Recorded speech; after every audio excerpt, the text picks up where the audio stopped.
Assalamualaikum warahmatullahi wabarakatuh dan selamat pagi. Ada dua kelompok ya pada hari ini.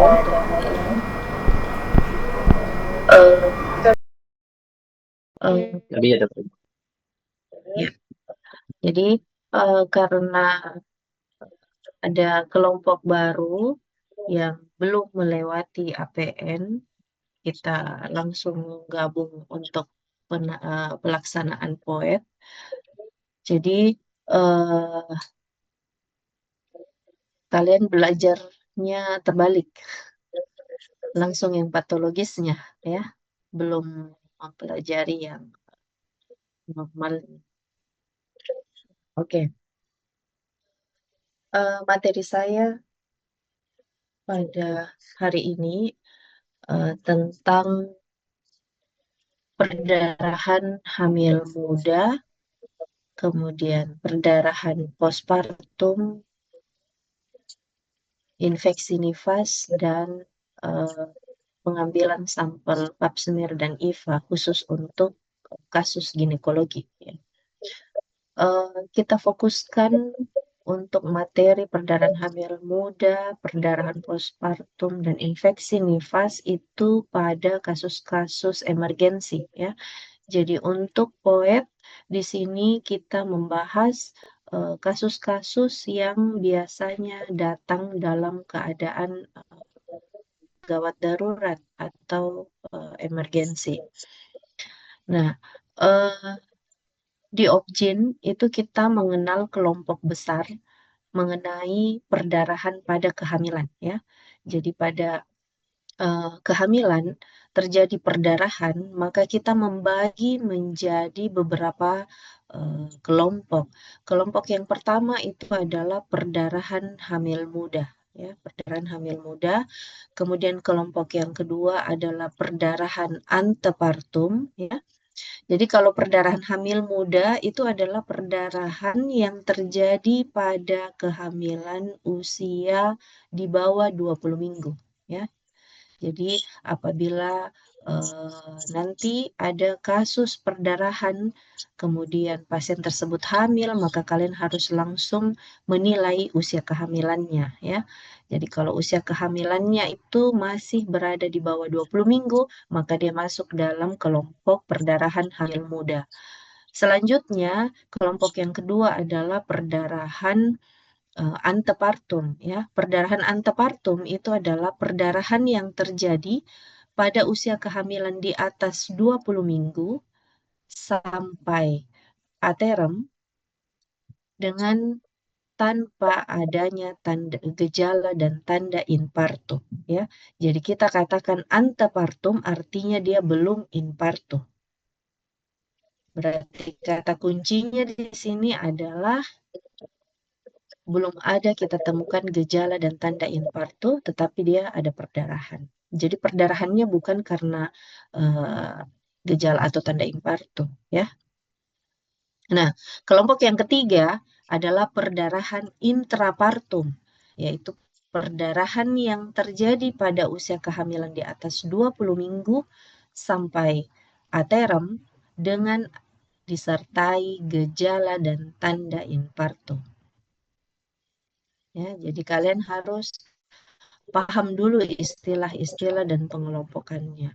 Dan yang terakhir adalah perdarahan postpartum, yaitu perdarahan yang terjadi segera dulu, setelah melahirkan, ya, atau postpartum.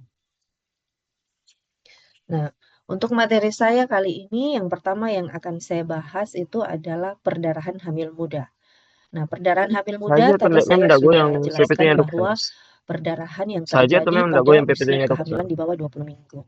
Sebenarnya untuk perdarahan yang terjadi pada usia kehamilan di bawah 20 minggu ada 3 yang biasa terjadi, yaitu abortus, yang kedua adalah kehamilan ektopik terganggu, dan yang ketiga adalah molahidatidosa. Ya. Tapi pada materi POET, saya tidak membahas tentang mola hidati dosa karena kasus ini sangat jarang masuk dalam keadaan emergensi, ya. Biasanya kasusnya bukan masuk dalam kasus gawat darurat.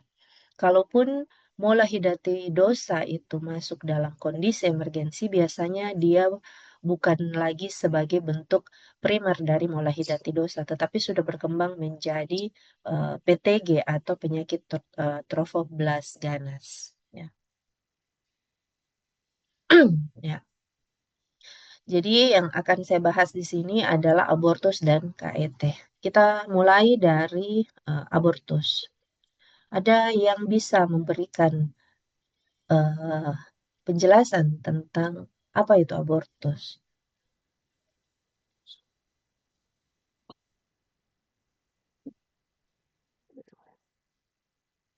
Aduh, Ada? boleh deh, guys. Tolong. Tidak Ya ada? dok, izin dok. Iya, silakan. Atas nama siapa? Saya dok Muhammad Oke, Faizal silakan, Sanur dok. Dek. Untuk definisinya sendiri dok, secara singkat sesuai pemahaman saya dok, abortus itu dikarenakan berakhirnya kehamilan sebelum janin mencapai usia sebelum mencapai usianya dok. Sepemahaman saya dok untuk abortus Oke, berakhirnya. oke, terima kasih atas pendapatnya. Ada pendapat lain? Apakah setuju dengan pendapat Muhammad Faiz atau ada yang mau ditambahkan? Hmm, Tidak Beda ada? dok. Ya, silakan, Tadi Dek. dok, Atas nama jadi Aisyah. untuk keguguran itu adalah keluarnya produk konsepsi yang yaitu usia kehamilannya kurang dari 22 minggu dengan beratnya itu kurang dari 500 miligram. 500 gram dok. Oke, terima kasih atas pendapatnya. Ya, jadi eh, yang dikatakan Muhammad Faiz dan Aisyah itu sudah benar. Jadi saya memberikan penjelasan yang lebih lengkapnya. Ya, jadi abortus itu adalah suatu kondisi keluarnya hasil konsepsi, ya, atau keluarnya janin yang belum viabel untuk hidup di luar kandungan dengan usia kehamilan di bawah 20 minggu. Ada literatur yang membagi atau membatasi usia kehamilan di bawah 22 minggu, ya. Tetapi eh, secara ini keputusan yang disepakati bersama itu adalah di bawah 20 minggu dan berat janin kurang dari 500 gram, ya. Jadi apabila terjadi perdarahan pada usia kehamilan kurang dari 20 minggu dan berat janinnya kurang dari 500 gram, maka itu adalah kondisi abortus. Nah, kenapa penting itu abortus kita pelajari? Karena boleh. merupakan salah satu penyulit pada awal kehamilan, ya. Jadi sering sekali banyak terjadi kasus abortus ini pada awal kehamilan dan hal itu pasien atau wanita yang mengalaminya tapi juga memberikan dampak psikologis. Apalagi kalau pasien tersebut sudah lama menikah dan baru hamil dan ternyata dia mengalami abortus, ya bisa kita bayangkan bagaimana dampak psikologisnya, ya. Nah, dampak yang terjadi tersebut sangat ditentukan oleh jenis, derajat, dan komplikasi. Garis besar, abortus itu kita bagi berdasarkan etiologinya atau penyebabnya, kita bagi menjadi dua, yaitu apa kenal dengan istilah provokatus, ya. Nah, Abortus provocatus ini kita bagi dua juga menjadi abortus provocatus medicinalis dan abortus provocatus non terapeutik atau non medicinalis. Nah, abortus provocatus medicinalis artinya abortus tersebut dilakukan dengannya apabila didapatkan penyakit pada pasien, di mana apabila kehamilannya berlanjut maka akan mengancam jiwa pasien tersebut. Biasanya contohnya itu adalah pasien-pasien yang menderita penyakit gagal jantung misalnya ya, kemudian dia hamil, maka semakin bertambahnya usia kehamilan itu akan semakin memperberat kerja jantungnya, bahkan akan mengancam jiwa. Ada juga yang biasanya atas indikasi misalnya perkosaan ya, atau abnormalitas berat pada janin ya. Nah, di Indonesia kita belum menganut provocatus medicinalis karena memang kita mempunyai pertimbangan berdasarkan agama kita ya, bahwa itu hal yang sangat dilarang.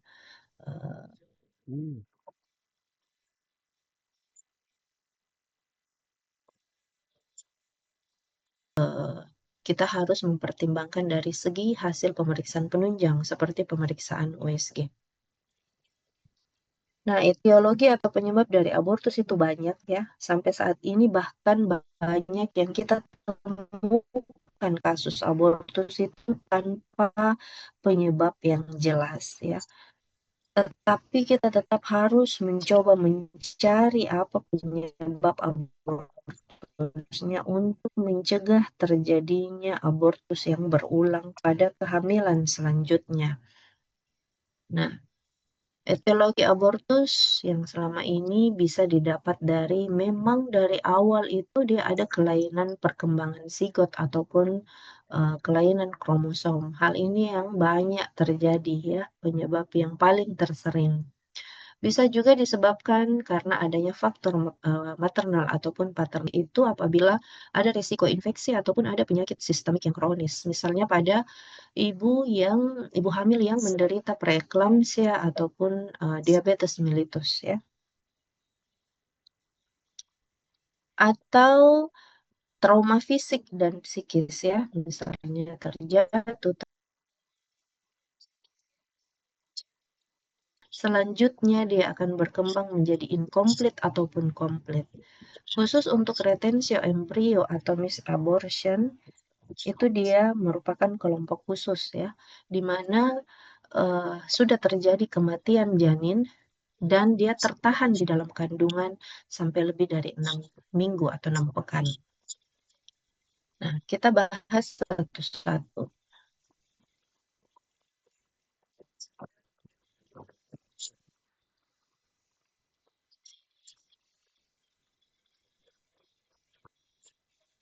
Nah, ini singkat tentang abortus medicinalis. Tadi sudah saya jelaskan di awal ya, bahwa atas indikasi medis. Oke. Nah, nanti ketika kalian berada di rumah sakit, kalian jaga di IGD ataupun di kamar bersalin, kemudian ada masuk pasien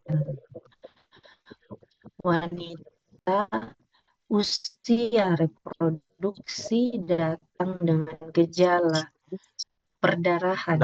Kemudian setelah kalian melakukan ada riwayat amenore atau terlambat haid, dan pada pemeriksaan fisik kalian dapatkan bahwa plano tes atau tes speknya positif, berarti tegak diagnosis bahwa pasien tersebut hamil ya, maka berpikirlah bahwa kemungkinan tersebut adalah ada perdarahan pervagina, ada amenore, maka kalian harus berpikir kemungkinan besar dia mengalami abortus sampai ada hasil plano tes atau tes pack ya.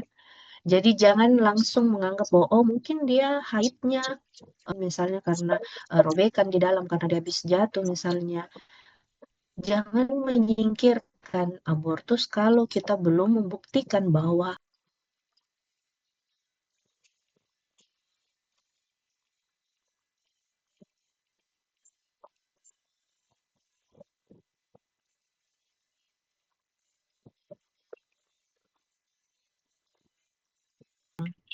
tidak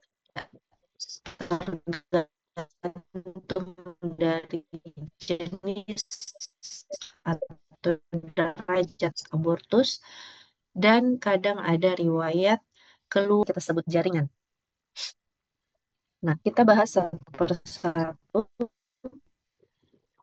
jenis dan derajat dari abortus ya. Kita mulai dari abortus imminens. Singkatnya, abortus imminens itu kita sebut dengan ancaman abortus ya. Ancaman abortus. Pasien tersebut terancam abortus. Artinya, abortus itu bisa berlanjut, bisa juga tidak. Ya, dia terancam abortus. Jadi, tahapan abortus imminens ini adalah tahapan yang paling penting sebenarnya, di mana kita masih bisa ada keberhasilan ya persentase yang lumayan besar ya sekitar 50% keberhasilan untuk mempertahankan kehamilannya. Ya, jadi kalau dia sudah datang dengan kondisi abortus incipiens, apalagi incomplete, apalagi komplit ya sudah jelas tidak bisa dipertahankan ya. Jadi sangat besar kemungkinannya masih bisa kita pertahankan apabila pasien masuk dalam kondisi abortus imminens. Ya, ancaman abortus. Nah, apa ciri-cirinya dari abortus imminens? Dari anamnesis itu kita akan dapatkan adanya perdarahan yang sedikit ya. Darah dok, tapi sedikit sih. Atau misalnya pasien bilang dok ada keluar flek ya.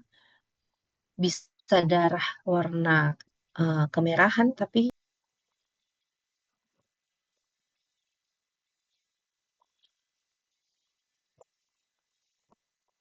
Kenapa jaringan kok? abortus incipiens itu kita sering mengatakan dengan istilah abortus yang sedang berlangsung ya, abortus incipiens. Artinya perdarahannya sudah lebih banyak, nyeri perutnya sudah lebih sering. Kenapa itu terjadi? Karena pintunya sudah terbuka. Ya, jadi yang tadinya serviksnya masih tertutup, ini serviksnya sudah terbuka. Tapi perbedaannya dia dengan incomplete maupun komplit, besar uterus masih sesuai dengan usia kehamilan. Artinya seluruh hasil konsepsi itu masih ada di dalam. Ya, jadi ini yang kalian harus perhatikan baik-baik tentang serviks dan uterus itu harus betul-betul dinilai agar kalian bisa menentukan usia kehamilan. Menentukan jenis abortusnya. Nah, yang ketiga adalah abortus incomplete. Abortus incomplete itu sudah ada keluar jaringan ya. Sudah ada keluar jaringan.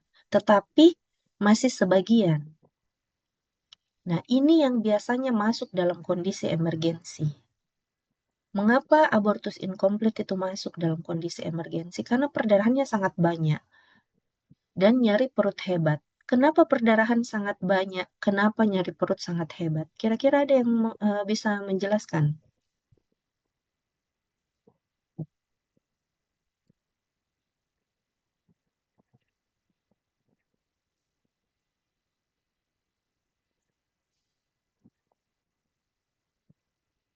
Abortus incomplete itu perdarahannya sangat banyak dan nyeri perut itu sangat hebat karena di dalam itu masih ada sisa jaringan.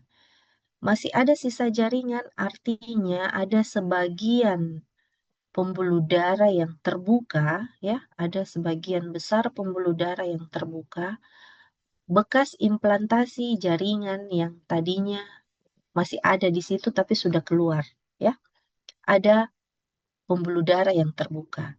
Nah, pembuluh darah ini seharusnya bisa terjepit oleh kontraksi rahim.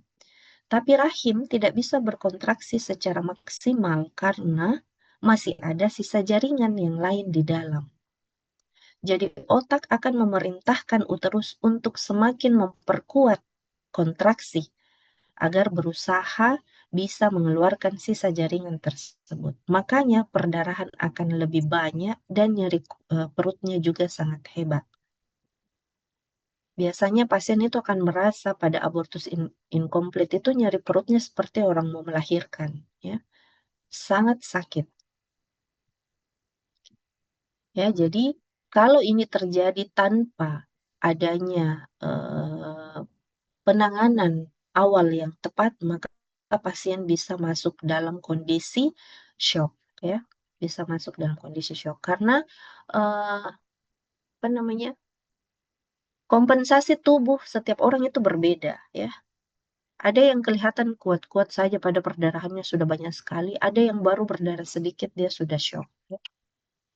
Jadi perlu penanganan awal yang tepat untuk abortus incomplete. Nah, abortus incomplete ini pintunya terbuka, besar uterus, pasti kita akan raba lebih kecil dari usia kehamilan. Mengapa kita bisa raba lebih kecil dari usia kehamilan? Karena sebagian dari jaringan sudah keluar.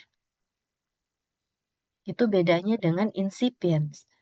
Insipiens dengan incomplete sama-sama pintunya terbuka, sama-sama serviksnya terbuka. Tapi perbedaannya di mana? Dari besar uterusnya. Kalau insipiens sama, sesuai dengan usia kehamilan. Karena memang belum keluar hasil konsepsi. Tapi kalau incomplete, dia lebih kecil dari usia kehamilan. Nah, kemudian abortus komplit. Abortus komplit artinya seluruh hasil konsepsi itu sudah keluar. Keluar seluruhnya, tidak ada lagi sisa, sudah bersih di dalam. Karena sudah bersih, maka uterus akan menutup kembali pintunya. Tamunya sudah pulang, jadi mau ditutup pintunya. Nah, bagaimana dengan besar uterus? Tentu saja sudah kecil, lebih kecil dari perkiraan usia kehamilan. Jadi apa bedanya abortus komplit dengan abortus imminens? Dia sama-sama pintunya tertutup. Bedanya itu di besar uterus. Besar uterus kalau imminens ya masih sesuai dengan usia kehamilan, tapi kalau abortus komplit sudah lebih kecil karena sudah tidak ada isinya. Sampai di sini paham?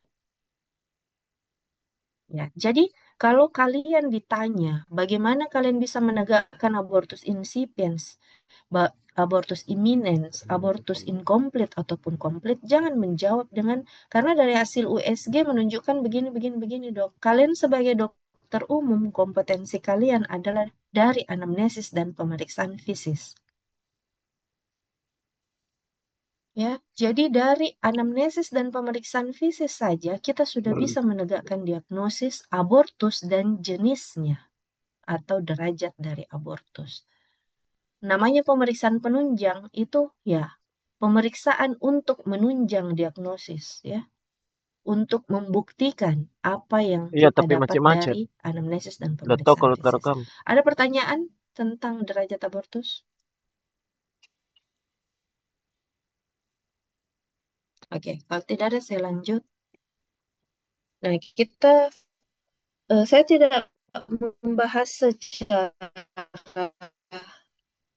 lengkap tentang teori dari abortus ya. Nanti kalian akan dapatkan penjelasan tentang report, pembacaan laporan kasus ataupun referat ya. Itu akan sering dibahas ataupun bimbingan di rumah sakit dari dosen pembimbing klinik itu kalian akan dapatkan materi tentang abortus. Nah, di poin ini saya akan membahas tentang penata laksanaannya ya. Nah, sebenarnya yang menjadi kompetensi kalian itu apabila mendapatkan abortus, kalian bisa melakukan evakuasi sisa jaringan itu dengan menggunakan metode aspirasi vakum manual atau kita kenal dengan istilah AVM ya. Tetapi di Makassar tidak semua fasilitas kesehatan atau puskesmas itu memiliki alat AVM. Apalagi di rumah sakit ya, di rumah sakit itu kita sudah memakai alat kuretase namanya ya. Jadi lebih sering kita memakai kuretase karena kasus-kasus AVM itu yang menggunakan AVM itu biasanya hanya dilakukan pada tingkat layanan primer ya, misalnya puskesmas ataupun klinik ya. Apabila tidak berhasil, maka dirujuk ke rumah sakit, maka tindakan lanjut yang kita lakukan adalah kuretase. Tapi tetap saya harus menjelaskan ke kalian bagaimana bentuk dan cara kerja dari AVM. Jadi pada saat kalian bertugas nanti sebagai dokter umum dan kalian di tempat tugas kalian ada disediakan alat AVM, itu kalian bisa pakai. Betul. Nah, untuk semua jenis kasus, namanya kasus emergensi ya, apalagi masuk dengan kondisi perdarahan pada kehamilan ya, maka kita harus memperlakukan pasien tersebut sebagaimana kita memberikan tata laksana pada pasien-pasien emergensi yang lain. Jadi tentu saja yang paling pertama kita harus melakukan primary survey dulu ya, nilai ABCDE-nya, RW-nya bagaimana, breathing-nya bagaimana, sirkulasinya, disability dan exposure ya, dinilai. Kalau pasien tersebut dalam kondisi pre-shock, apalagi shock, maka tangani dulu shocknya, stabilkan dulu kondisi pasien, baru kita evaluasi apa penyebab perdarahannya, dan jika dia adalah abortus, baru kita determinasi menentukan jenis abortusnya. Jadi bukan begitu pasien masuk langsung kita tentukan, oh ini abortus kah atau ini jenis abortusnya apa, tapi stabilkan dulu kondisi pasien. Ya. Nah, kemudian kita konseling pratindakan dan berikan inform consent kepada pasien dan keluarga pasien ya. Karena ini adalah tindakan invasif, maka kita membutuhkan inform consent secara lisan dan tulisan ya. Nah, kemudian kita mempersiapkan alat, mempersiapkan pasien, mempersiapkan penolong ya. Jadi persiapan itu ada 3 tahapan ya. Mempersiapkan alat dan bahan yang akan kita gunakan, persiapan pasien, bagaimana kita mengosongkan kandung kemihnya ya. Jadi wajib mengosongkan kandung kemih pasien sebelum melakukan tindakan, kemudian memposisikan pasien dengan posisi litotomi ya. Dan persiapan penolong, ya, kita sebagai dokter yang akan melakukan tindakan atau kita sebagai operator, maka kita harus melakukan langkah-langkah pencegahan infeksi, ya. Dan misalnya memakai APD. Kemudian melakukan pemeriksaan bimanual. Pemeriksaan bimanual itu coba diperhatikan gambar yang ada di slide, ya. Pemeriksaan bimanual itu adalah bentuk pemeriksaan dalam vagina, tetapi kita menggunakan 2 tangan ya.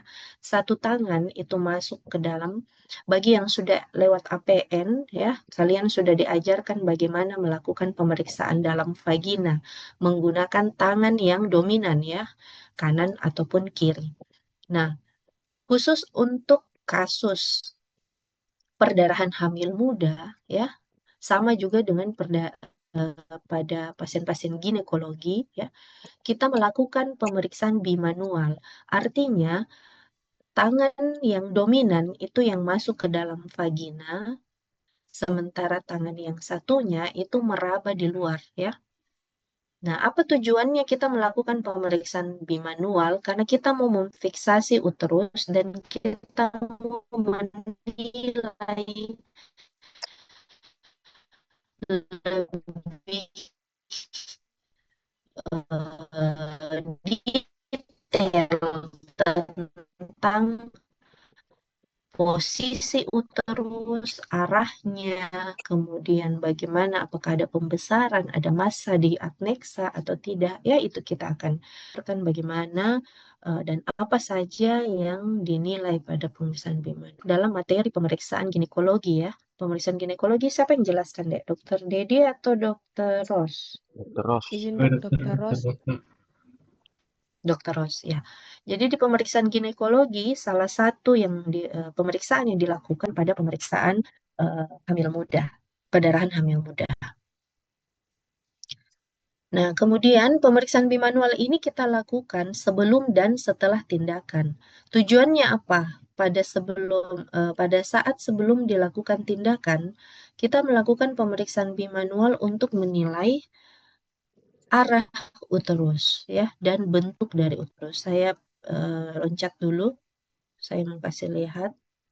Nih, tentukan arah dan besar dari uterus. Coba diperhatikan gambar ini ya. Nah, arah uterus itu ada yang antefleksi, ada yang retrofleksi ya. Antefleksi itu artinya dia ke anterior, dia ke depan ya. Posisinya seperti ini. Sedangkan retrofleksi itu dia ke belakang ya. Arahnya seperti ini. Mengapa kita harus tahu? Karena kita mau memasukkan alat, Dek. Kita mau memasukkan alat ke dalam rahim untuk melakukan evakuasi sisa jaringan, membersihkan sisa jaringan. Kalau kita tidak tahu bentuk dan arah dari uterus, kita bisa seenaknya saja memasukkan alat, bisa menyebabkan perforasi atau jebol uterus. Ya, uterusnya orang jadinya jebol. Maka kita wajib melakukan pemeriksaan bimanual sebelum melakukan tindakan. Ya. Untuk setelah tindakan, kita juga harus melakukan pemeriksaan bimanual. Untuk apa? Kita mau memastikan bahwa tidak ada resiko dan komplikasi yang terjadi setelah kita melakukan evakuasi jaringan. Ya, jadi kita mau memastikan, oh ini tidak terjadi perforasi. Ya, oke, saya kembali ke yang tadi. Warna siapa dipakai? Ya, jadi kita melakukan pemeriksaan bimanual, kemudian melakukan tindakan AVM, ya, aspirasi vakum manual ataupun kuretase, ya. Kemudian kita evaluasi hasil tindakan, kita periksa jaringan yang sudah keluar, apakah jaringan tersebut ada tanda-tanda patologis atau bagaimana. Kalau ada tanda patologis, maka kita harus melakukan pengiriman sampel ke patologi anatomi, ya. Nah, kemudian lakukan kembali pemeriksaan bimanual, berikan konseling pasca tindakan, dan mencatat semua hasil pemeriksaan serta tindakan yang kita lakukan di rekam medik. Nah, kita mulai dari tadi tahapan yang pertama adalah penilaian awal ya. Jadi kita melakukan primary survey. Kita nilai bagaimana airway-nya, bagaimana breathing-nya, sirkulasinya, disability-nya, dan exposure-nya. Berikan penanganan untuk menstabilkan keadaan pasien, ya. Misalnya dengan pasang oksigen, pasang infus, ya. Kita stabilkan dulu keadaannya. Nah, saya membahas tentang AVM, ya. AVM atau aspirasi vakum manual. Nah, AVM itu bentuknya dia seperti spoid atau dispo. Prinsip kerjanya juga sama, menggunakan tekanan negatif. Kalian biasanya bagaimana cara mengambil obat injeksi yang dalam bentuk vial? Bukan ampul ya, dalam bentuk vial. Bagaimana caranya, Dek? Kalau kalian mau menyuntikkan pasien, terus obat injeksinya tuh dalam bentuk vial. Iya. Tahu kan dalam bentuk vial? Ya, bagaimana caranya? Dok, izin dok, biasanya disposnya kita isi dulu udara dok, baru kita masukkan ke dalam vialnya dok. Ya, betul. Terima kasih, Makfira. Jadi, kita membuat dulu tekanan negatif ya. Kita buat dulu tekanan negatif, kita isi udara dulu spoid, kemudian kita tusukkan masuk ke dalam vial, kita dorong masuk udaranya, kemudian kita lepaskan, nanti dia akan secara otomatis mengisap ya, mengisap cairan atau obat injeksi yang ada di dalam botol vialnya. Nah, seperti itu juga konsep dan prinsip kerja dari AVM. Jadi kita harus membuat dulu tekanan negatif ya, sekitar 1 atmosfer. Kemudian tekanan negatif itu yang akan mengisap sisa konsepsi yang ada di dalam kafum uteri. Mengapa AVM ini bisa dikerjakan atau dilakukan oleh dokter umum? Karena resikonya masih lebih kecil dibandingkan metode kuretase. Sudah ada yang lewat stase anestesi? Sudah? Tapi dok, sudah semua dok. Oh, sudah semua. Artinya pernah menyaksikan di kamar operasi prosedur kuretase? Belum.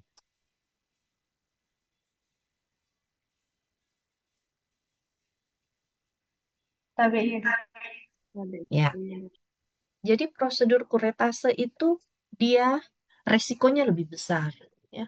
Oleh karena itu sebaiknya dilakukan dan bahkan sekarang itu wajib dilakukan di kamar operasi.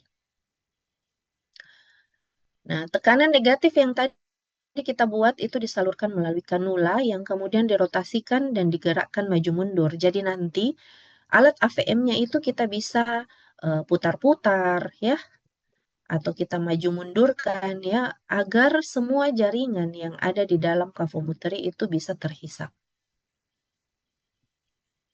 Nah, bagian-bagian dari peralatan AVM itu terdiri dari tabung pengisap ya, dengan toraks pembuat tekanan negatif, ada cincin penahan toraks, ada pengatur katup, ada kanula dengan berbagai diameter sesuai dengan besarnya ostium uteri yang terbuka, kemudian adaptor kanula. Ya, jadi seperti ini peralatan AVM ya. Jadi bagian yang atas itu adalah kanulanya. Bentar. Yang ini adalah kanulanya. Nah, ada juga yang lebih besar alatnya ya. Kayak begini, kayak spoit ya. Nah, ini kanulanya yang di bawah. Jadi nanti kanula akan dihubungkan di sini.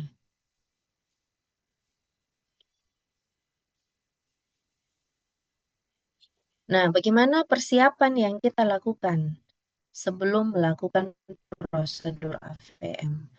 Jadi kita minimalisasi setiap kemungkinan resiko infeksi.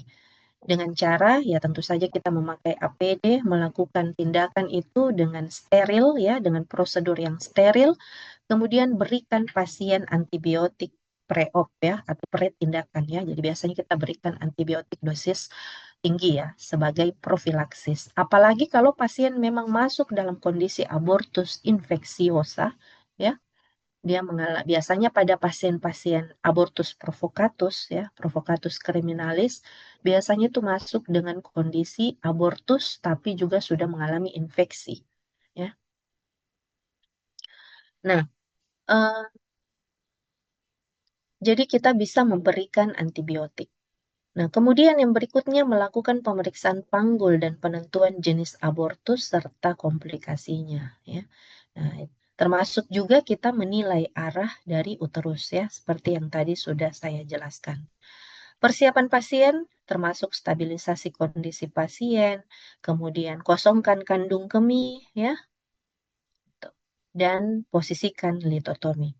Menyiapkan instrumen AVM yang memenuhi syarat, mengendalikan nyeri yang mungkin terjadi ya. Kalau tempat kalian bertugas itu hanya bisa memberikan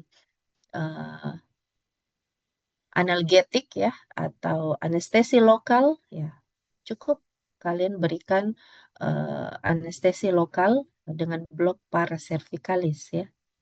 Nanti akan saya ajarkan bagaimana cara melakukan anestesi blok paracervicalis. Ya, kalau di kamar operasi ya pasien di anestesi umum ya. Kalau untuk prosedur kuretase biasanya TIVA ya. Oke. Perhatikan hasil kajian penilaian awal saat klien datang. Jadi kalau pasien dalam kondisi shock, maka atasi dulu shocknya, stabilkan dulu. Jadi kita harus memperbaiki kondisi pasien untuk prosedur evakuasi. Misalnya HB-nya sangat rendah karena perdarahannya banyak, maka bisa kita lakukan transfusi dulu, baru melakukan tindakan evakuasi, atau bisa kita lakukan tindakan evakuasi sambil melakukan transfusi. Kemudian perhatikan kemungkinan penyulit bila usia kehamilan itu lebih dari perkiraan atau HPHT-nya tidak jelas ya. Kadang pasien itu kalau ditanya kapan HPHT-nya Bu, oh lupa dokter, enggak tahu kapan. Maka biasanya akan menyulitkan bagi kita untuk menentukan usia kehamilannya. Kompetensi petugas pelaksana. Misalnya penolong di situ, dok saya tidak terlalu paham menggunakan alat AVM. Ya, jangan dipaksa dek, rujuk saja. Yang dipaksa melakukan tindakan kalau tidak berkompeten ya. Makanya kita memberikan pelatihan. Kemudian tersedianya fasilitas dan rujukan segera untuk penata laksanaan gawat darurat. Kalau tempat kalian bertugas itu akses untuk apabila tidak berhasil dilakukan AVM, kalian harus merujuk, aksesnya itu mudah dan dekat. Ya, tidak apa-apa kalian bisa coba lakukan AVM. Tapi kalau jauh lokasinya, ya sulit untuk merujuk, ya sebaiknya rujuk langsung, jangan coba untuk melakukan prosedur AVM. Nah, bagaimana mengurangi resiko infeksi? Ya, tentu saja cuci tangan sebelum dan setelah melakukan tindakan, memakai APD, ya pakai apron, pakai masker, headcap, ya Google, dan memakai sepatu yang tertutup, kemudian memakai handscoon steril, ya. Kemudian pastikan alat AVM ataupun alat kuretase itu dalam kondisi yang bersih dan steril, ya. Melakukan asepsi dan antisepsis, ya pada porsio dan melakukan teknik evakuasi dengan no touch teknik atau tanpa sentuh. Bekerja secara hati-hati dan menghindarkan percikan darah atau tumpahan darah. Makanya harus memakai masker, memakai sepatu yang tertutup. Idealnya itu memakai sepatu boot. Nah, ini cara menyiapkan tekanan negatif ya, persis sama dengan SPOIT ya. Jadi kita tarik toraksnya namanya untuk membuat tekanan negatif. Nah, persiapan klien selain mengosongkan kandung kemih, ya mempersiapkan kondisi emosionalnya ya. Kalau pasiennya depresi, pasiennya stres, ya apalagi kalau ngamuk-ngamuk itu pasti kita akan kesulitan ya. Jadi dikasih tenang dulu pasiennya. Ini sangat erat kaitannya dengan kerjasama dengan keluarga pasien ya. Minta klien berkemih atau minta pasien berkemih. Jadi kosongkan kandung kemih. Kalau tidak mampu sendiri, maka bisa kita kateterisasi ya. Bersihkan perut bawah, area genitalia, lipat paha dengan sabun dan air bersih. Kemudian nanti pada saat mau melakukan tindakan, kita melakukan tindakan asepsis, antisepsis. Jangan melakukan pencukuran rambut pubis ya. Jadi misalnya rambut pubisnya mengganggu lapangan pandang, ya cukup kita lakukan pengguntingan. Pencukuran itu sebenarnya dia bisa resiko luka lebih besar dan resiko penyebaran infeksi akan lebih besar. Jangan lupa pasang alas bokong dan alur darah di tempat yang sudah disediakan. Nah, menilai adanya penyulit. Nah, inilah kenapa alasan harus dilakukan pemeriksaan bimanual sebelum melakukan tindakan. Kita mau menilai arah dari uterus, bentuknya uterus, atau bahkan konsistensinya. Bisa saja kita temukan ada penyulit ya. Misalnya, oh ternyata uterusnya besar sekali, selain dia hamil, dia ada miomnya juga misalnya. Ya. Atau dia ada luka di serviksnya misalnya ya. Jadi kita harus menilai apakah ada penyulit sebelum melakukan tindakan evakuasi. Nah, kadangkala untuk kasus abortus provocatus, biasa itu ada yang memakai batang jarak deh ya. Dia kayak kayu-kayu begitu dimasukkan ke dalam vagina. Nah, itu kita harus keluarkan dulu benda asingnya, baru kita melakukan prosedur evakuasi sisa jaringan. Jangan sampai alat yang kita masukkan itu semakin mendorong benda asing tersebut masuk ke dalam dan bisa menyebabkan perforasi atau robeknya uterus. Ini tadi sudah ya. Nah, jadi prosedurnya seperti ini, pasang spekulum, kemudian lakukan sondase ya pada uterus. Tujuannya untuk mengukur kedalaman uterus ya. Jangan lupa pasang tenakulum untuk memfiksasi uterus. Nah, setelah kita sonde, kita akan sesuaikan dengan ukuran kanula dan panjang dari seberapa dalam alat tersebut kita masukkan. Ya, jadi kayak gini, mengukur kedalaman dan besar dari kafum uteri. Nah, selanjutnya kita masukkan kanula dan kanula tadi dihubungkan dengan tabung AVM ya. Jadi kanula kita hubungkan dengan tabung AVM yang sudah kita buat tekanan negatif. Nah, begitu tabung terhubung dengan kanula, maka secara otomatis akan mengisap sisa-sisa konsepsi yang ada. Jadi kayak begini ya. Nah, ini kita putar-putar alatnya ya, seperti kayak di tanda panah ini. Kita rotasikan dia di dalam atau gerakan maju mundur agar seluruh permukaan uterus itu bisa terkena ya. Jadi jangan sampai masih ada sisa di dalam yang tidak terjangkau dengan alat AVM ataupun alat kuretase. Bagaimana cara mengetahui bahwa sudah bersih? Ya, bahwa di dalam sudah bersih, maka biasanya akan muncul busa atau rasa bersabut pada dinding uterus. Jadi darah yang keluar itu seperti berbusa, kemudian ada rasa bersabut pada dinding uterus. Kalau dia masih terasa licin, ya itu biasanya masih ada sisa jaringan. Tapi kalau dia sudah kayak rasa bersabut, kayak seperti sabut kelapa itu deh, agak kasar-kasar, yang bagian dalamnya ya, bukan yang bagian luarnya. Bagian dalamnya itu kan agak kasar-kasar ya. Nah, itu kayak begitu rasanya bersabut pada dinding uterus. Itu menunjukkan bahwa kafum uteri itu telah bersih. Nah, apabila misalnya tabungnya sudah penuh, sementara di dalam itu masih ada sisa, maka yang kita keluarkan bukan kanulanya, tapi diputuskan saja koneksi antara kanula dengan tabung, ya. Jadi kanula itu harus tetap ada di dalam, tidak boleh dikasih keluar masuk. Jadi kalau tabungnya penuh, cukup lepaskan koneksi antara kanula dengan tabung. Nanti kalau sudah dikosongkan, baru kita hubungkan kembali. Nah, ketika sudah selesai, kita wajib melakukan pemeriksaan pada jaringan yang sudah dikeluarkan.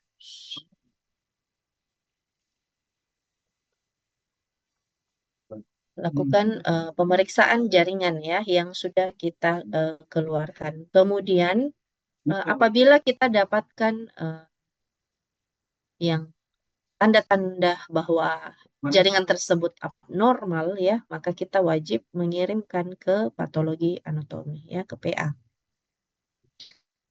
Nah, setelah itu segera dekontaminasi dan proses peralatan yang telah terpakai ya. Nah, ini biasanya masalah-masalah yang kita dapatkan ya, yang menjadi penyebab AVM tidak bekerja efektif. Misalnya tabung AVM-nya penuh, atau koneksi dari tabung AVM dengan kanula itu tidak bagus koneksinya sehingga tidak mengisap ya, atau kanulanya tercabut, atau mungkin kanulanya tersumbat, atau justru tekanan negatifnya yang kalian buat tadi tidak bagus sehingga tidak mampu mengisap. Nah, masalah diagnosis yang mengurangi atau menjadi penyulit pada prosedur AVM itu misalnya ternyata perdarahan itu bukan akibat kehamilan. Contoh misalnya ada luka atau ulkus di serviks pasien, justru itu yang berdarah. Nah, itulah kenapa penting kalian melakukan bimanual dulu, pemeriksaan bimanual untuk menilai ini memang perdarahannya dari dalam, apakah memang dari dalam uterus ataukah memang dari tempat yang lain. Atau kalian ragu, ini pasien abortus kah atau dia kehamilan ektopik? Ya, itu. Nah, komplikasi selama prosedur ini tadi yang saya katakan paling sering itu terjadi perforasi uterus, robekan serviks, shock perdarahan, dan bisa juga terjadi emboli udara. Nah, asuhan pasca tindakan, ya, kita observasi keadaan umum dan tanda vital pasien itu minimal 2 jam pasca tindakan. Jadi sama seperti prosedur APN, ya, postpartum itu kita melakukan observasi selama 2 jam postpartum, begitupun dengan tindakan kuretase ataupun tindakan AVM, itu kita observasi pasien 2 jam pasca tindakan. Nanti kondisinya 2 jam pasca tindakan itu stabil, baru kita boleh pindahkan ke kamar perawatan, ya. Nah, ada pertanyaan tentang abortus sebelum saya pindah ke kehamilan ektopik. Tapi dokter Tapi izin dok, bertanya dok. Oke, siapa tadi? Muhammad Dai dan Via, ya. Satu-satu. Siapa dulu? Silakan Muhammad Dai dulu.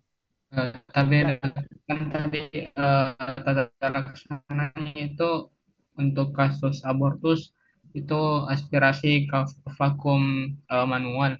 Pertanyaan saya, apakah ini bisa dikombinasikan dengan pemberian Iya, oksitosin, dokter?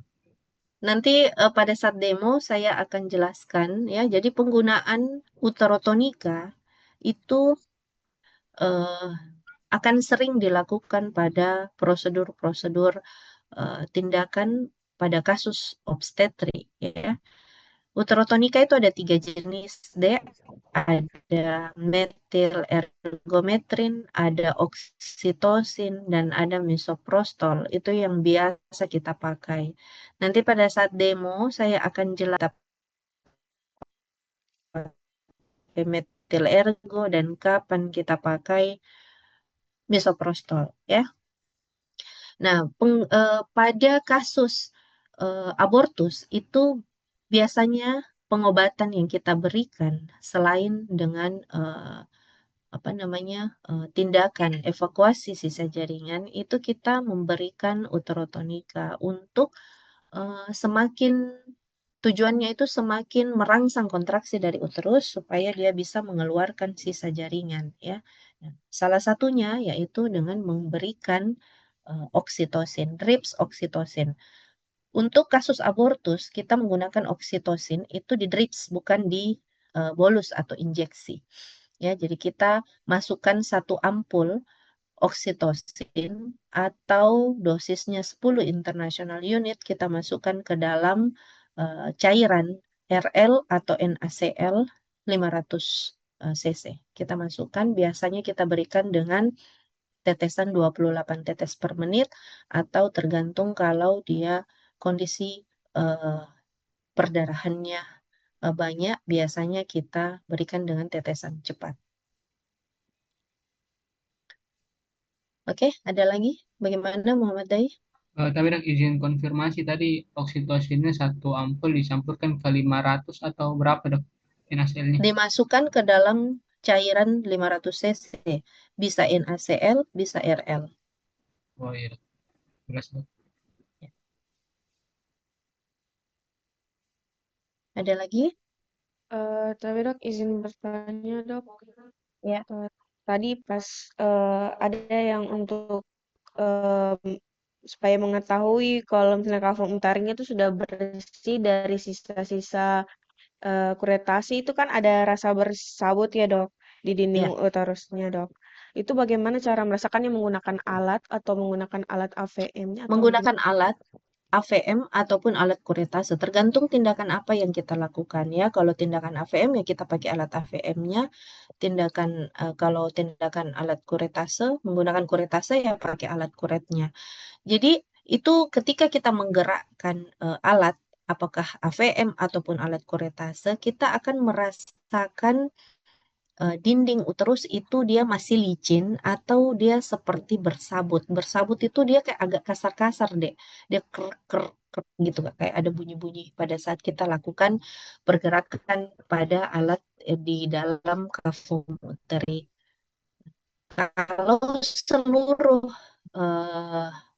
permukaan kafum uteri itu sudah terasa bersabut, tidak ada lagi bagian yang licin, ya, maka itu kemungkinan besar itu sudah bersih. Ditambah lagi kita menilai dari darah yang keluar dari dalam kafum uteri itu dia seperti berbusa.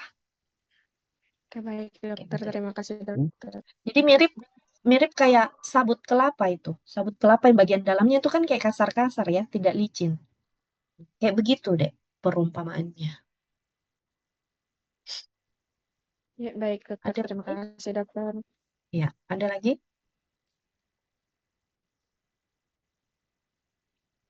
Oke, kalau tidak ada saya lanjut ke pembahasan berikutnya yaitu kehamilan ektopik.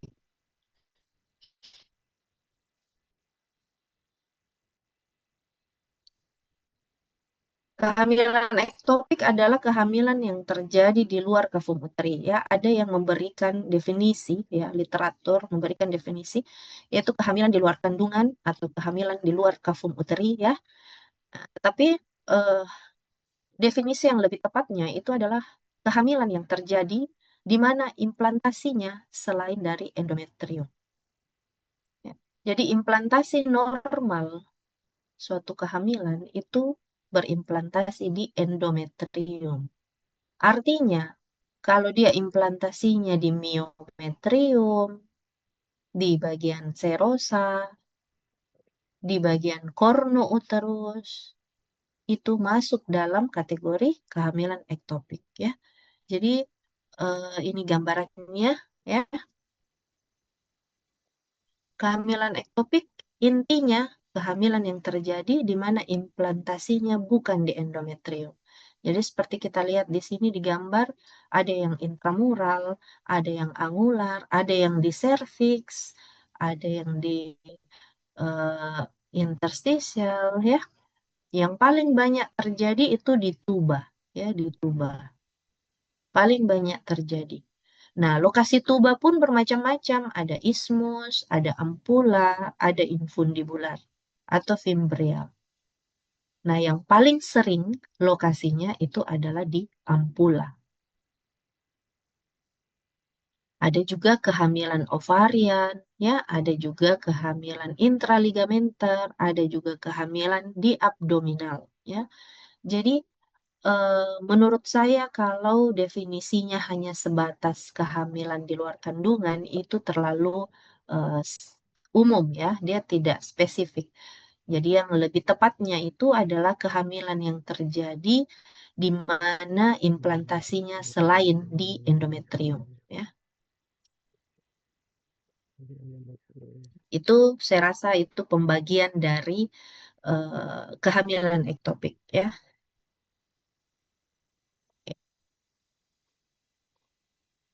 Nah, kehamilan ektopik itu sebenarnya tidak memberikan gejala, deh. Jadi kadang pasien datang itu hanya ingin memeriksakan diri, dok, saya mau tes pack. Saya sudah tes pack, dok, saya hamil. Jadi saya datang untuk memeriksakan diri mau USG. Nah, ketika kita USG ternyata dia kehamilan ektopik. Dia tidak punya gejala, tidak ada keluhan. Ketika dia sudah bergejala, maka bukan lagi kehamilan ektopik, tapi kehamilan ektopik terganggu, ya, atau biasa kita singkat dengan KET. Jadi kalau masih KE, tidak ada keluhan. Pasien bisa kita tahu bahwa dia kehamilan ektopik dari pemeriksaan USG. Tapi kalau dia sudah bergejala, maka dia sudah menjadi bentuk KET. Nah, Ektopik apa terganggu. faktor predisposisi pada pasien-pasien apa saja yang dia cenderung atau kemungkinan mengalami KET itu lebih besar dibandingkan pasien yang lain? Yaitu pasien-pasien yang menderita radang pelvik kronik, ya. Jadi dia ada PID yang lama tidak tertangani, kemudian dia hamil, dia beresiko mengalami KET. Atau dia pernah ada riwayat KET sebelumnya. Ada pernah melakukan operasi pelvik misalnya. Atau memang ada kelainan pada tubanya. Atau dia mengalami endometriosis. Atau dia perokok berat ya. Semua itu bisa menyebabkan gangguan pada silia tuba ya, sehingga bisa beresiko terjadi implantasi. Belum sampai di endometrium dia sudah berimplantasi karena silia tuba yang menggerakkan hasil konsepsi itu rusak ya. Jadi hasil konsepsi tinggal. Itulah kenapa lebih banyak terjadi kehamilan ektopik itu di tuba.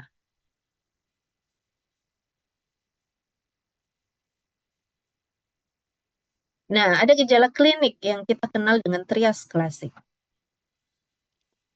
yaitu amenore, nyeri perut bawah, dan perdarahan vagina. Ini sama dengan gejala apa, Dek?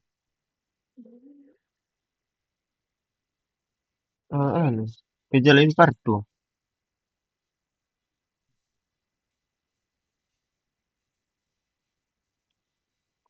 Tapi dok, tadi pernah dengar abortus dok.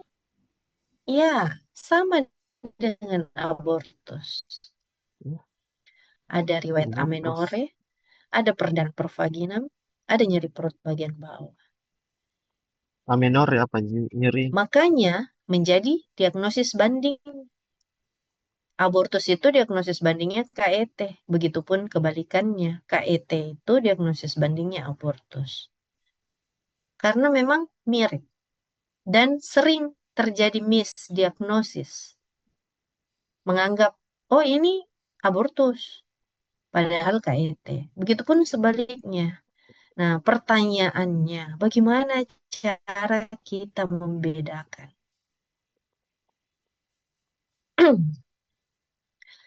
Sebelum kalian menjawab bagaimana cara membedakan, kira-kira KET ini kita bandingkan dengan abortus, itu tipe yang mana?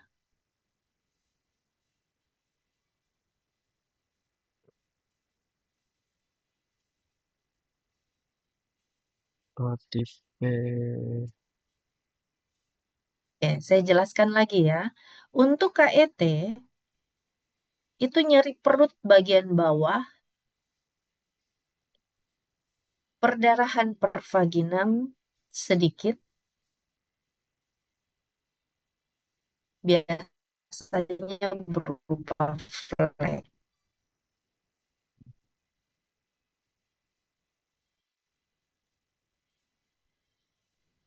Imminence, dok. Imminence. Ya, dia lebih mirip imminence. Kalau incomplete, jelas perbedaannya.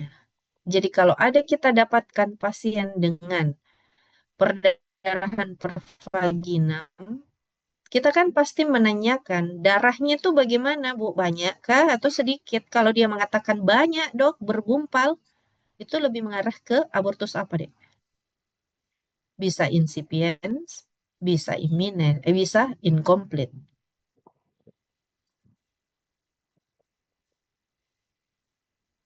Ya, jadi kalau dia nyari perutnya sedikit, ringan, bisa juga berat, tapi perdarahan pervaginamnya sedikit, maka bisa saja dia abortus imminens. Sudah pasti bukan incomplete. Incomplete kan perdarahannya banyak. Ya, jadi bagaimana cara membedakannya, Dek? Menggunakan OS. Antara imminens dengan KET.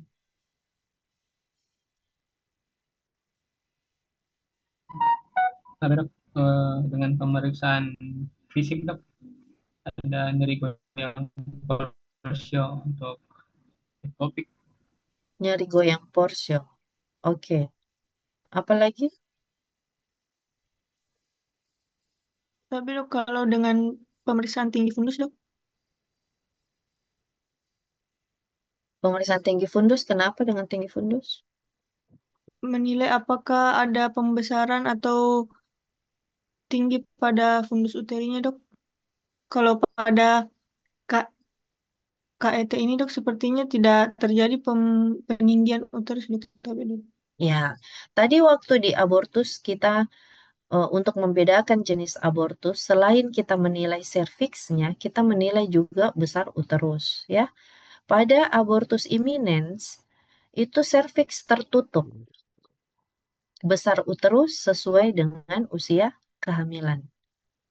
Nah, kalau untuk KET, serviks juga tertutup, tetapi besar uterus itu lebih kecil dari usia kehamilan.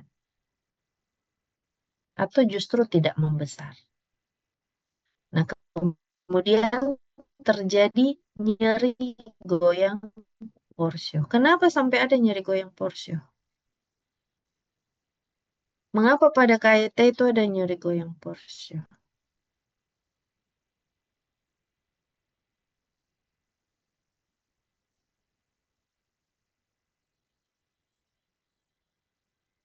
Akibat tekanan dari dalam perut. Jadi ada terjadi perdarahan intraabdominal. Sehingga membuat uterus itu tegang. Dan river pain yang muncul itu adalah nyeri pada saat porsio digerakkan. Itu satu. Kemudian yang kedua, ada luka atau perforasi yang terjadi pada bagian tempat hasil konsepsi itu berimplantasi. Jadi misalnya di tuba. Tubanya pecah. Ya. Jadi Allah itu sudah membuat endometrium itu elastis. Bisa membesar mengikuti bentuk atau ukuran dari bayi. Semakin besar, dia akan ikut membesar. Itu endometrium. Tetapi bagian uterus yang lain, miometrium, ya, atau intramural, korno, untuk elastis. Jadi ketika kehamilannya masih kecil, masih muat di dalam tuba misalnya, dia masih KE, belum memberikan gejala. Tapi semakin besar dia, sudah tidak muat lagi di tuba, maka tubanya akan pecah.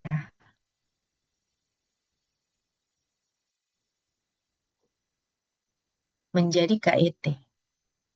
Kalau tubanya sudah pecah, nah dia akan memberikan river pain pada porsio ketika kita gerakkan. Ya, jadi untuk nyeri perut pada pasien KET itu lebih hebat. Kalau pada abortus imminens itu tidak, dia ringan. Dan nyeri perut di sini sumbernya memang nyeri perut bagian bawah, tapi apabila perdarahan intraabdominalnya sudah sangat meluas, dia bisa menyebabkan distended abdomen.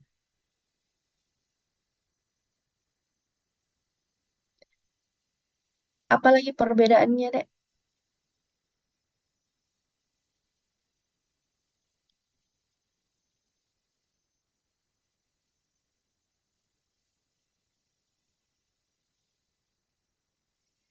Perbedaan yang paling mudah kita lihat itu adalah perhatikan konjungtiva pasien. Pada abortus, pasien akan anemis sesuai dengan banyaknya darah yang keluar per vagina. Ya kalau imminens, tentu saja dia tidak anemis, perdarahannya sedikit. Kalau incomplete yang perdarahannya banyak, dia pasti akan anemis. Bedanya KET, perdarahan yang keluar itu sedikit. Tapi kenapa dia anemis?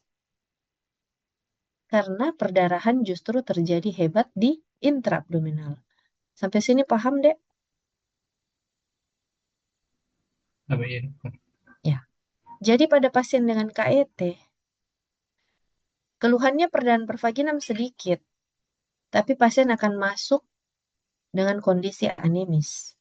Bahkan dia lebih cepat jatuh dalam kondisi shock.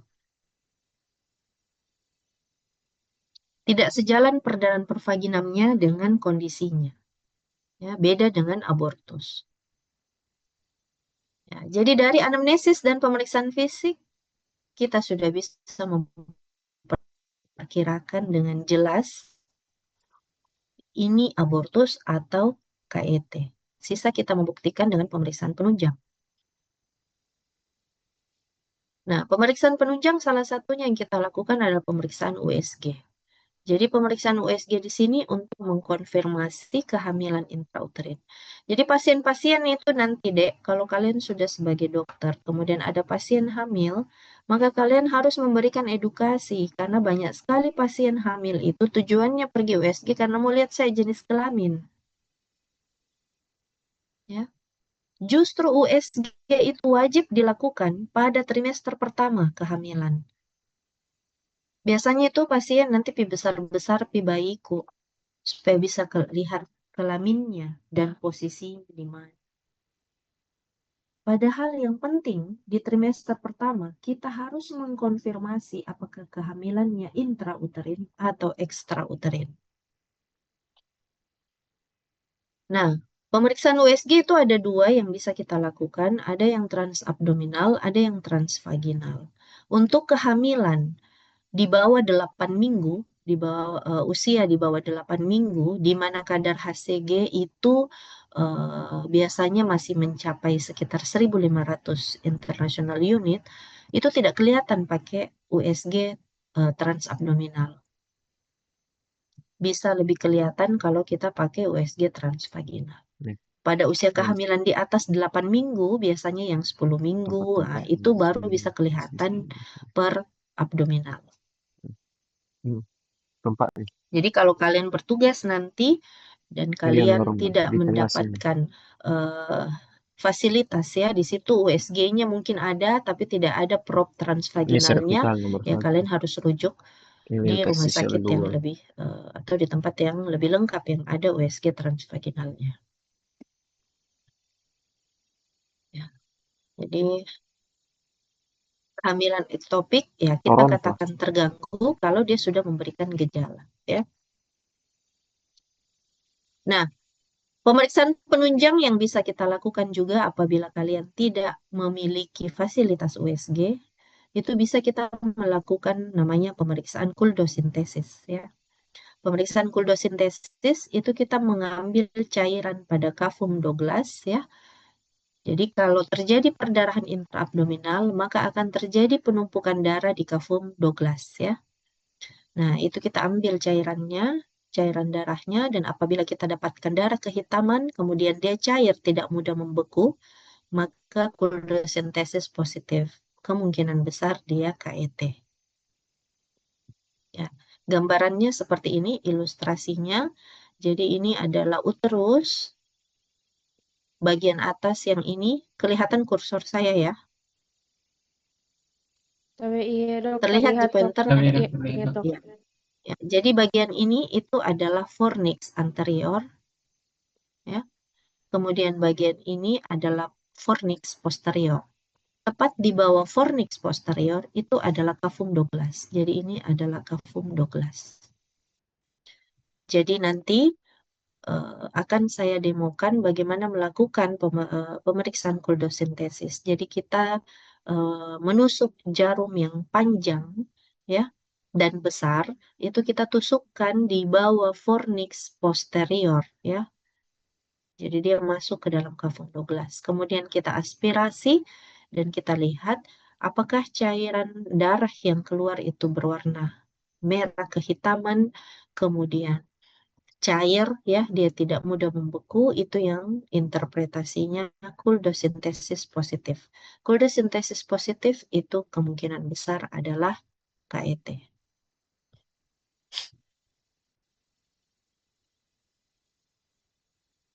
Oke, saya tidak usah bahas tentang kehamilan ektopiknya. Jadi untuk kehamilan ektopik terganggu, itu kompetensi kalian adalah memperbaiki keadaan umum pasien dan segera rujuk. Ya, jadi memperbaiki keadaan pasien ya stabilisasi. Ya, sebagian besar pasien masuk dengan kondisi shock. Jadi perbaiki ABCDE-nya, pasang infus ya.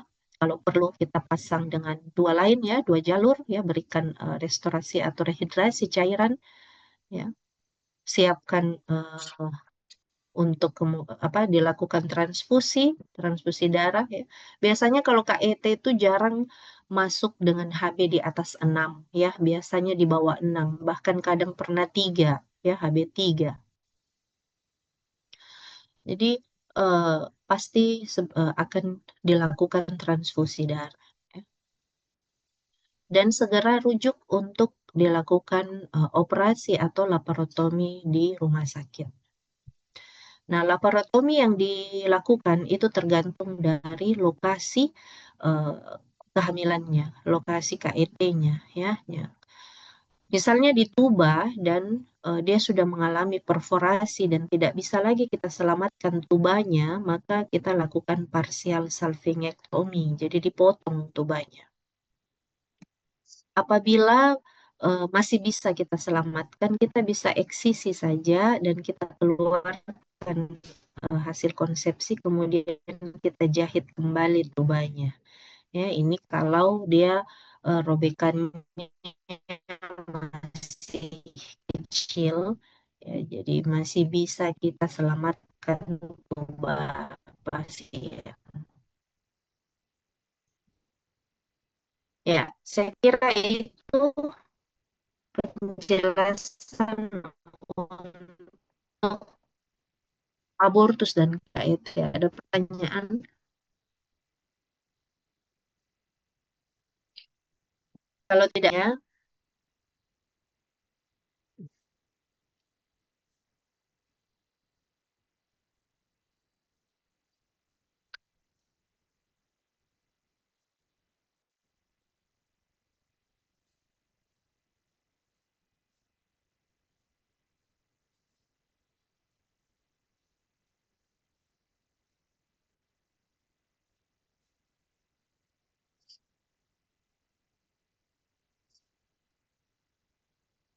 Apa lagi? Materi apa tadi ya? kita berbicara tentang perdarahan hamil